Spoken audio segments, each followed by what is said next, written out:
E aí, gurizada, beleza? Hoje eu tô trazendo um vídeo ensinando como montar treinos de musculação e calistenia voltados para hipertrofia. Essa aula que eu vou dar agora, eu trouxe ela de uma forma mais simples para que todos possam entender, mesmo não tendo muito conhecimento. Mas caso fique alguma dúvida, pode deixar nos comentários que eu responderei. Primeiro eu vou passar por essa parte teórica sobre a hipertrofia, porque sem ela a gente não tem norte nenhum. Então, como é que funciona esse processo da hipertrofia muscular? Que o músculo vai crescer de tamanho. Durante o treino, a gente vai estimulando o nosso músculo. Nós colocamos uma resistência contra ele. E assim ele vai sofrendo micro lesões, micro rupturas, que então vão se recuperar e vão deixar o músculo um pouquinho maior do que ele era antes. Aí a gente já pode entender que esse é um processo lento. A hipertrofia ela acontece um pouquinho todo o treino. Então, não é em um mês que tu vai ter um puta resultado, vai ser em meses. Beleza? Então, como é que funciona? Eu falei ali sobre o estímulo que a gente dá ao músculo. Então, o que, que é esse estímulo? A gente vai colocar uma carga sobre ele, uma resistência. E ele, para vencer essa resistência, para vencer a gravidade, ele vai se contrair, ele vai se manter em contração. Nesse processo, ele vai sofrendo essas micro rupturas. Essa resistência que a gente coloca sobre o músculo, ela pode ser tanto um supino, que é um peso externo, quanto uma flexão de braço, que é com peso corporal, quanto um supino com elástico. É uma resistência elástica. Todos esses exercícios que eu coloquei ali ativam as mesmas musculaturas. Então aí a gente já pode extrair de que não importa como tu vai ativar, se vai ser com peso externo, peso corporal, um elástico, sei lá, um sofá, o que importa é você estimular corretamente, você colocar uma resistência sobre ele. Agora eu vou falar sobre os três pilares da hipertrofia. São as três coisas que devem estar sendo feitas corretamente para que você tenha um bom resultado. Então, qual que é? Primeiro é o treino. O que eu acabei de falar, o estímulo. Você vai dar um motivo para o músculo crescer, um motivo para que ele se adapte, para que ele fique mais forte. Então, sem o treino, o teu músculo não vai fazer nada, porque biologicamente falando, não tem vantagem nenhuma você ter um músculo maior, porque isso vai demandar mais energia. E mais energia significa que você vai ter que comer mais. Então, para o seu corpo não é vantajoso ter mais músculo. Por isso você tem que dar um estímulo, tem que dar um motivo para que ele tenha, para que ele fique maior. O segundo pilar é a alimentação, a ingestão de nutrientes.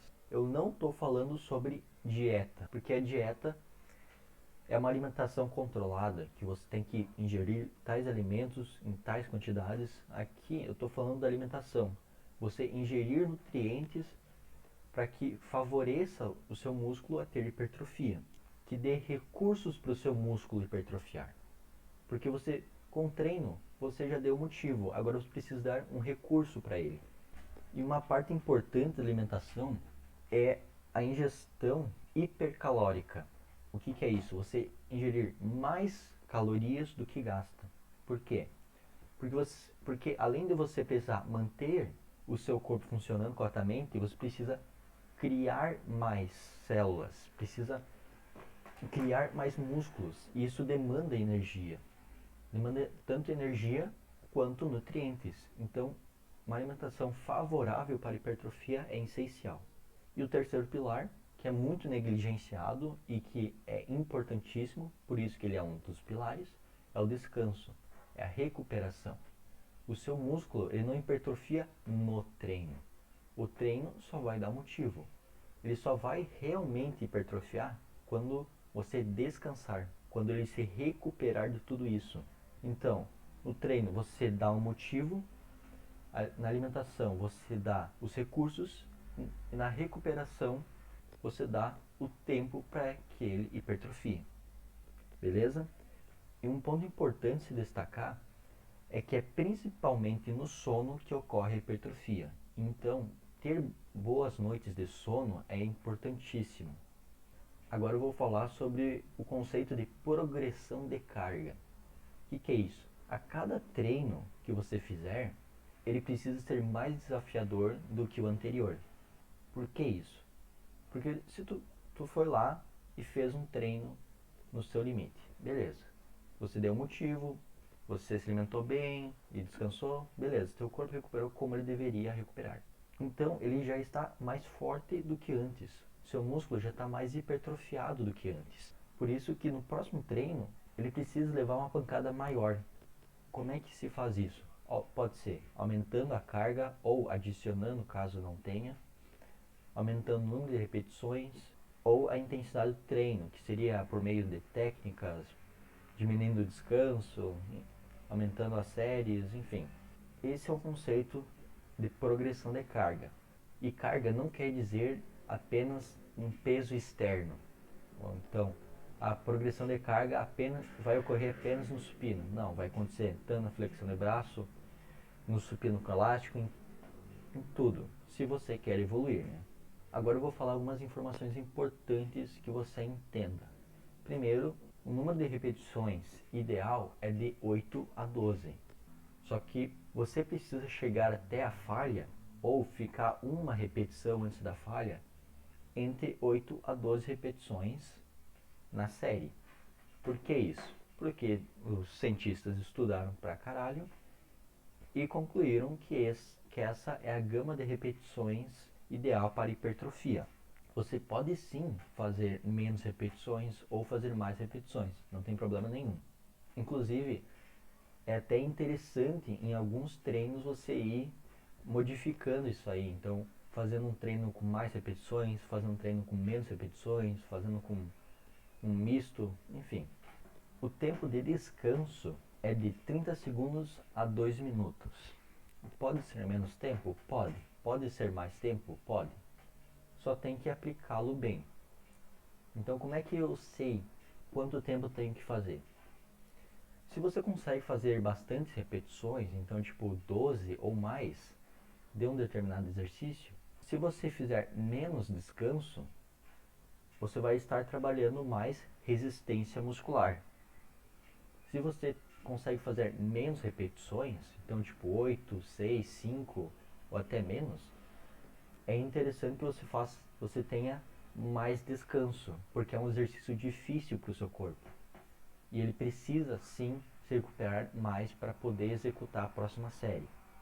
Mas se você não quer ficar pensando em tempo de descanso e tudo mais, você pode usar um tempo padrão de 1 minuto. Se você achar que em determinado exercício 1 minuto está sendo muito pouco, pode acrescentar mais descanso. Se está achando que é muito, descanso, pode tirar um pouco, não tem problema nenhum. Aqui eu coloquei a velocidade de execução. Essa aí não é uma parte tão importante assim de você entender e aplicar no seu treino. Mas tem alguns pontos que você precisa saber. Primeiro, aqui, ó, valorizar a excêntrica. As microlesões acontecem principalmente na fase negativa do movimento. O que é isso? A fase negativa é que você perde para a gravidade, que seu músculo alonga. Então, aqui na imagem, aqui, ó, contração concêntrica. Seu músculo está vencendo a gravidade, ele está se contraindo. E a contração excêntrica é quando ele perde para a gravidade, ele alonga. Fase excêntrica, fase negativa, enfim. As microlesões acontecem principalmente nessa fase. Então, por isso, você precisa prestar tanta atenção na excêntrica. Então, o que eu quis dizer com isso? Essa fase da descida do movimento, a fase negativa, é onde, preferencialmente, é onde eu quero permanecer mais tempo durante a repetição. Isso quer dizer que, se eu contraio o músculo em 1 segundo, eu quero descer, quero alongar o músculo em 2. Não necessariamente esses valores que eu estou falando, mas preferencialmente fique mais tempo na fase excêntrica do que na concêntrica, ok? O segundo ponto é manter o controle do movimento, aqui, ó, não despencando o peso, não despencando o seu corpo, enfim. Então, mantenha o controle do movimento, porque o que a gente quer é que o músculo sofra as microlesões. E para isso a gente tem que dar pauleira no músculo. Então, manter o controle do movimento é importantíssimo. E também para prevenir lesões, porque você ficar despencando prejudica muito as articulações. E o terceiro ponto é fazer na maior amplitude sem perder a atenção. O que isso quer dizer? Vamos supor uma flexão de braço. Tu vai fazer na maior amplitude, só que tu vai encostar o peito no chão. Quando tu encostar o peito no chão, tu vai tirar um pouco da carga que você estava fazendo, empurrando com as mãos, e vai depositar no teu peito. Então você perdeu a tensão do movimento. Seu movimento ficou mais fácil porque você deixou o seu músculo descansar um pouco. Então, fazer na maior amplitude, desde que você não sinta dores articulares e sem perder a tensão, sem deixar que o músculo descanse. Agora eu vou dar um exemplo de como montar um treino ABC. Esse treino ele pode ser feito uma vez ou duas vezes. Então, como é que funciona essa divisão do treino? Nós podemos chamar ele de ABC, push, pull e legs, ou dia de empurrar, puxar e pernas. Como é que a gente separa os músculos? No dia de empurrar, você vai trabalhar o peitoral, o tríceps, essa parte de trás do braço, a parte frontal e lateral do deltoide, tá? Deltoide é esse músculo de fora do ombro aqui. Essa parte frontal e a parte lateral. No dia de puxar, você vai treinar as costas, no caso a dorsal aqui, o bíceps, parte da frente do braço, e o trapézio. Essa grande musculatura aqui, ó. Botei uma imagem para vocês verem melhor que trapézio não é só a parte de cima ali, não é só essa parte vermelhinha, é tudo isso aqui. E tem o dia de pernas, que vai ser trabalhar coxas, então a parte da frente da coxa, parte posterior, glúteos, a bunda e panturrilha, né? Todo batata da perna. Beleza? Aqui é só um exemplo. Se você quiser começar a tua semana treinando perna, depois costas e peito, enfim, não vai fazer diferença. Então, como é que funciona? O número de séries por treino. Eu não vou falar o número de exercícios que você vai fazer no treino. Por quê? Porque eu posso fazer tanto 4 séries no exercício, posso fazer 3 séries desse exercício, eu posso fazer 10 séries. Então, nós vamos falar em número de séries, não de exercícios. Para grandes grupos musculares, nós vamos fazer 12 séries por treino. O que seriam esses grandes grupos? Seria peitoral, a costas, a dorsal, né? Coxas e glúteo. Coxas tem a parte quadríceps, que é a parte da frente da coxa, a parte posterior da coxa, a de trás, e adutores, que é essa parte de dentro da coxa. E para pequenos grupos musculares, nós vamos fazer de 8 a 9 séries. Isso aí não vai fazer muita diferença, essa variação, tá? Os pequenos grupos musculares seriam o bíceps, parte da frente do braço, o tríceps, parte de trás do braço, deltoide, aquele músculo que fica em torno do ombro, aquele músculo mais de fora, a panturrilha e o core. O core, ele é toda essa região central do nosso tronco, do nosso corpo. Então, seria a parte do abdômen, o reto abdominal, parte dos gominhos, o abdômen oblíquo e a lombar. O core, ele é importante treinar mais por fortalecimento do que hipertrofia em si, porque é principalmente ele que vai manter a nossa postura. Então ele está o tempo todo trabalhando, o tempo todo contraindo, para que nós fiquemos com a postura correta. Por aqui eu vou para o exemplo de treino. Eu trouxe tanto de musculação quanto de calistenia.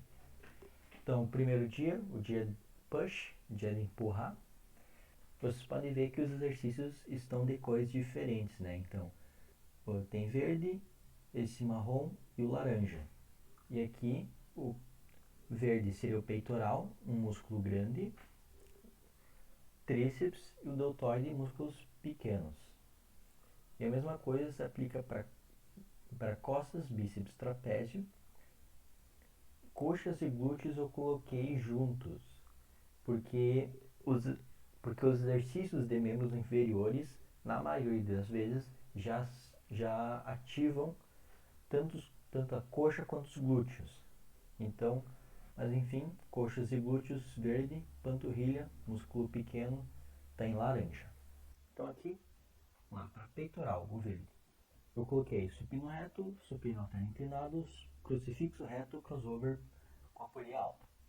Se você não conhece esses exercícios, dá uma pesquisadinha ali no Google, mas aqui é só um exemplo para você ter alguma ideia, para você ter um pontapé inicial de como montar um treino.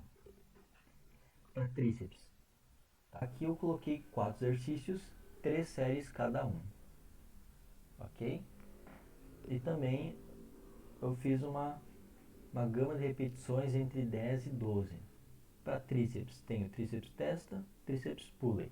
2 exercícios, 4 séries de cada um, vai dar 8 séries para tríceps.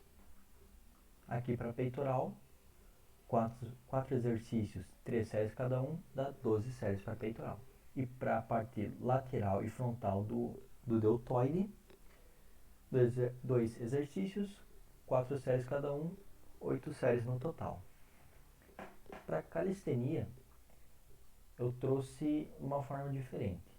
Então, para peitoral, eu trouxe a flexão aberta e a flexão tradicional inclinada. Só que o primeiro exercício, eu vou aplicar uma técnica chamada GVT, em que você vai fazer 10 séries de 10 repetições desse exercício. Eu trouxe ela só para você entender essa ideia do número de séries e não do número de exercícios. Então, no exemplo de musculação, fiz 4 exercícios e no exemplo de calistenia, fiz 2 exercícios, mas em ambos eu fiz 12 séries para peitoral. Ok? Para tríceps, coloquei flexão diamante, dips, tríceps banco. Então, são 3 exercícios, 3 séries cada um, vai dar 9 séries para tríceps. Flexão pike e handstand na parede são para a parte frontal e lateral do deltoide, do ombro, né? Então, vocês podem ver que dá para brincar bastante com quantos exercícios você vai fazer. Só depende de como você distribui o número de séries. Passando para o dia de puxar, dia de costas, né? O dia B, o dia pull, como quiser chamar. Exemplo de musculação, puxada de frente pronada, remada curvada e pull down, são todos para dorsal, né? Para as costas. 3 exercícios, 4 séries cada um, dá 12 séries no total. Bíceps, rosca direta, rosca martelo, vai dar 8 séries. Para o trapézio, tem o encolhimento barra, tem encolhimento com a barra e tem a remada alta. Aqui eu fiz 6 séries do primeiro e 3 séries do segundo, o que vai dar em 9 séries para o trapézio. No exemplo de calistenia, aqui, barra fixa aberta pronada, remada australiana, barra fixa aberta supinada. Aqui eu também fiz as séries de uma forma diferente. Então, primeiro eu fiz 5, o primeiro exercício fiz 5 séries, segundo fiz 4, terceiro fiz 3. E no total vai dar 12 séries para a dorsal, para as costas. Para bíceps, aqui bíceps testa, barra australiana supinada. Primeiro exercício, 5 séries. Segundo exercício, 3 séries, vai dar 8 séries.